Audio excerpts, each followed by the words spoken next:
근데 최근에 토지거래 허가 1년 더 연장을 했거든요.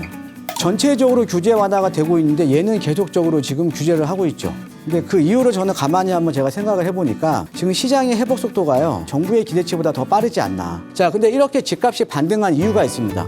금매물들이 많이 소진이 되고 집값이 반등한 이유가 있겠죠.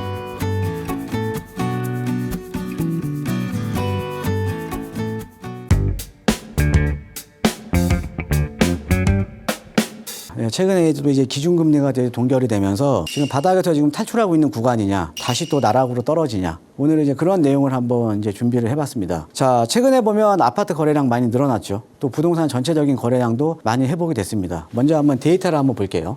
이 2022년 1월부터 23년 2월까지 전국 부동산 매매 거래량을 보면 매매 거래량이 이렇게 갔다가 지금 작년 이제 그 5월을 기점으로 해서 쭉 떨어졌죠. 쭉 떨어지다가 이제 12월을 기점으로 해서 지금 이렇게 지금 올라와 있습니다. 그러니까 전체적으로 보면 부동산 거래량이 많이 올라왔다라는 거죠. 자, 우리가 이제 서울의 아파트 이제 매매 거래 동향을 보면요. 지금 1월 달에 많이 회복을 했고 1월 달보다 또 2월 달에 많이 회복을 했죠. 그다음에 지금 이게 3월 달이거든요. 근데 이 3월 달 같은 경우에는 지금 4월 5일 기준이에요. 요 데이터가요. 우리가 이제 아파트를 거래하게 되면 실거래가 신고 같은 경우에는 30일 이내 하게 돼 있다라는 거죠. 즉, 제가 봤을 때는 아직 지금 반도 여기에 지금 집계가 안 된 겁니다. 그러면 지금 3월 달 통계치가 만약에 정확하게 나오게 되면 요 정도로 좀 나오게 되겠죠.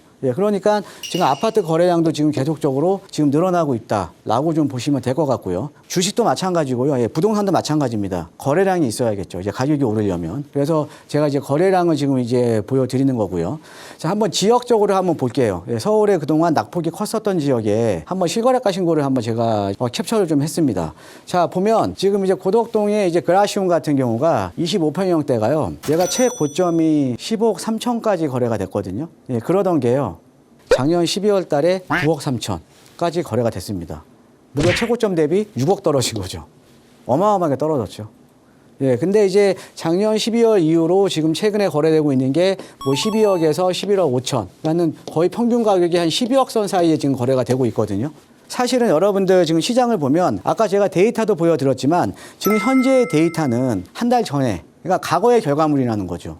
상계중은 6단지 같은 경우도 지금 12월 달에 지금 24평형대가 5억 5천, 5억 2천에 거래가 됐어요. 근데 최근에 거래된 게 6억 6천, 6억 7천 이렇게 거래가 됐죠. 그러니까 사실은 12월, 1월 한 달 동안에 급매물들이 다 소진이 됐다라는 거죠. 자, 그 다음에 우리가 부동산 투자라는 것도 마찬가지잖아요. 우리가 어떻게 보면 투자자들의 심리가 상당히 중요한 거죠. 투자자들의 한번 심리를 한번 보면, 자, 이게 주택 소비 심리라고 있어요. 이 주택 소비 심리라는 게 1부터 200까지거든요. 자, 근데 100이 넘어가게 되면 어떻게 보면 앞으로 시장이 좋아질 거다. 나는 좀 매수할 의향이 높다. 라고 좀 이해를 하시면 될 것 같습니다. 자, 그런데 지금 대부분의 지역들이 상당히 지금 많이 늘어났죠. 지금 서울 같은 경우에도 지금 보시면은 1월 달에 93.8에서 지금 105. 상당히 많이 늘어났죠. 경기도권도 마찬가지입니다. 인천 같은 경우도 마찬가지고 경기도권도 마찬가지라는 거죠. 그 다음에 이제 광역시 위주로 소비 심리가 상당히 많이 지금 개선이 되고 있다는 거죠. 그래서 지금 투자 심리도 지속적으로 좀 개선이 되고 있다. 라고 좀 보시면 될 것 같고요. 자, 근데 이렇게 집값이 반등한 이유가 있습니다. 급매물들이 많이 소진이 되고 집값이 반등한 이유가 있겠죠. 여러 가지 요인들이 있는데 일단은 부동산에 어떻게 보면 투자하려면 우리가 좀 세금적인 번도 많이 생각을 하잖아요. 그런데 이 부동산에 대한 세금이 많이 완화가 됐잖아요. 그죠? 양도소득세 중과 없어지고요. 그 다음에 종부세 상당히 많이 완화됐죠. 그래서 지금은 종부세 무서워서 투자 못한다? 이런 얘기 안 들립니다.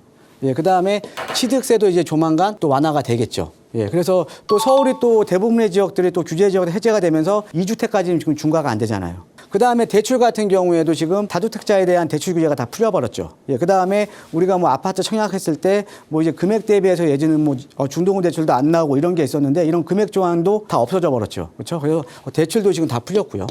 그 다음에 아파트 청약제도 같은 경우에도 어때요? 많이 개선이 됐죠. 그래서 지금 이제 가점제 물량이 줄어들고 이제 추첨제 물량이 많이 늘어났죠. 자, 그러다 보니까 지금 최근에 서울 도심에서 뭐 뉴타운이나 이런 지역에서 나오는 물량들이 가점이 상당히 높습니다. 왜? 가점제 물량이 줄어드니까 가점이 높아질 수밖에 없는 거죠. 또 청약자 수는 많이 늘어나고요. 지금 아파트 청약 같은 경우도 상당히 지금 훈풍을 띠고 있고요.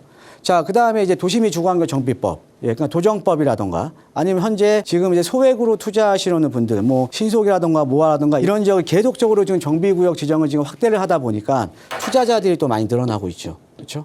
예, 그러니까 이 규제 완화가 지금 본격적으로 시작이 되고 있다라는 거죠. 그래서 급매물들이 지금 많이 소진이 되고 있다라고 이제 보시면 될 것 같고요.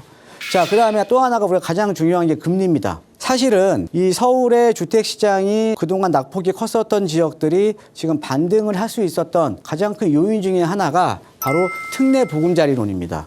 예, 이 특례 보금자리론 같은 경우에는 고정금리의 4% 초반에 대안대출 가능하고 신규 대출 가능하고 나중에 만약에 이자가 떨어졌을 때 다른 대출로 갈아타더라도 중도상환 수수료가 없거든요. 그래서 이 특례 보금자리론을 상당히 많이 이용했어요. 그래서 벌써 이 특례 보금자리론 전체적인 이제 금액 중에 벌써 65%가 소진이 됐습니다. 단 2개월 만에. 근데 이게 어찌됐든 금리가 상당히 좀 낮았던 거거든요. 금리가. 자, 그래서 특례 보금자리론을 보면 4.05에서 4.45. 예, 고정금리거든요.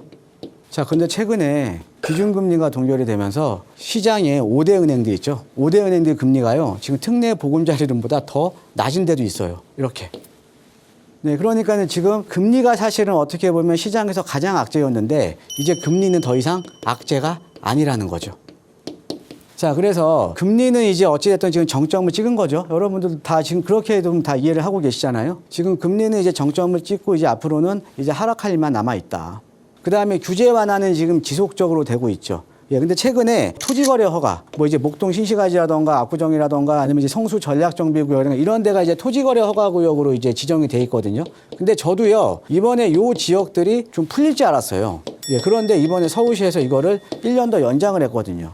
전체적으로 규제 완화가 되고 있는데 얘는 계속적으로 지금 규제를 하고 있죠. 근데 그 이유를 저는 가만히 한번 제가 생각을 해보니까 뭐 아시는 분들은 아실 거예요. 지금 시장의 회복 속도가요. 어떻게 보면 제가 볼 때는 정부의 기대치보다 더 빠르지 않나. 예, 그래서 자칫 토지거래 허가 풀어줬다가는 또 강남이라든가 목동이라든가 이런 지역부터 움직이게 되면 또 가격이 또 더 많이 또 상승을 할까 봐. 그래서 제가 봤을 때는 토지거래 허가 구역을 재지정해주지 않았나 싶습니다. 즉 시장의 회복 속도가 예상보다 빠르다.